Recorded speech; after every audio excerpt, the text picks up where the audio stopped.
Welcome to a place where hearts unwind, infinite threads that gently bind, love and compassion in every line. Together we rise through space and time.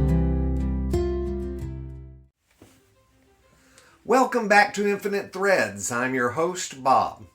Over the last 2 episodes, we've been moving through something important. First, we acknowledged the exhaustion that can always come from being the loving one. The quiet burnout that builds when you're the one who absorbs tension, smooths conflict, or steadies the emotional weather. Then we talked about the quiet no, the kind of boundary that isn't loud or angry, the kind that simply stands. And now we arrive at the part that often surprises people. When you change, the system around you changes, or at least it has to. You might expect that once you begin protecting your energy, once you begin aligning your actions with your inner truth, things will immediately feel lighter. And sometimes they do. But sometimes there's friction first, because every relationship has a rhythm, an unspoken understanding of who bends and who holds firm, who absorbs and who expresses, who carries and who releases. When you shift your role in that rhythm, the whole pattern adjusts. If you were the one who kept everything calm, your new steadiness may feel like distance to someone who relied on you to manage their emotions. If you were the one who always said yes, your quiet refusal may feel like rejection to someone who counted on your flexibility. Not because they're malicious, and not necessarily because they want to control you, but because your change removes something familiar. Growth is disruptive, even healthy growth. When you stop over-functioning, other people have to function more for themselves. When you stop absorbing tension, other people have to face it directly. When you stop shrinking, other people have to adjust to your full presence. That adjustment can feel uncomfortable, and discomfort often shows up as pushback.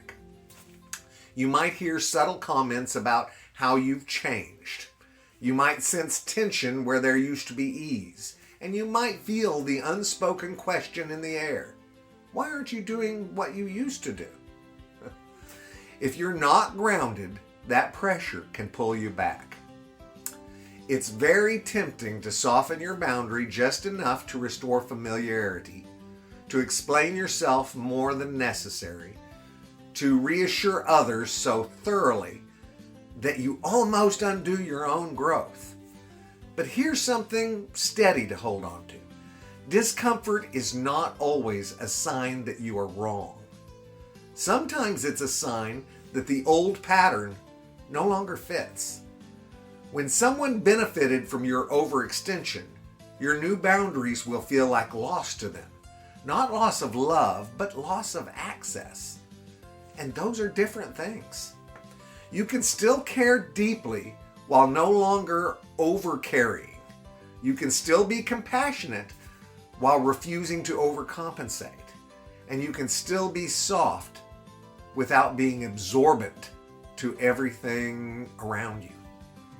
The mistake many people make at this stage is hardening in response to resistance. They interpret pushback as betrayal. They assume they must defend themselves forcefully or detach completely. But that isn't the path we're walking. We're not replacing overextension with coldness. We're replacing it with alignment.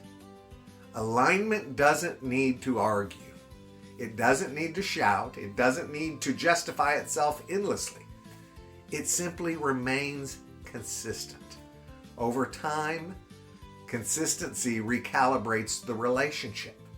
Some people will adjust, Some will grow with you. Some will quietly respect what they initially resisted.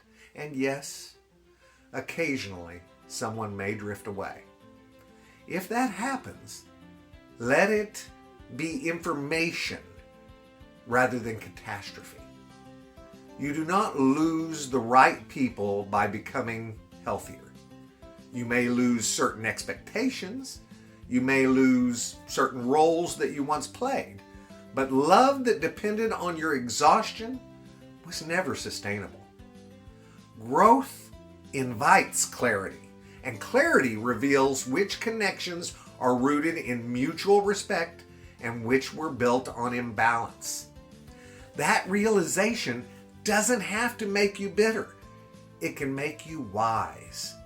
Because when you choose to grow, you are not just changing for yourself. You are modeling something powerful. You are showing that strength does not require aggression, that self-respect does not require hostility, that love and boundaries can coexist without contradiction. Some people will resist at first, but others will watch quietly, and some will learn. In the next episode, we're going to widen the lens even further. We're going to talk about how the broader world often rewards hardness and why staying soft in that environment can feel almost radical. But today, remember this. Pushback does not automatically mean retreat.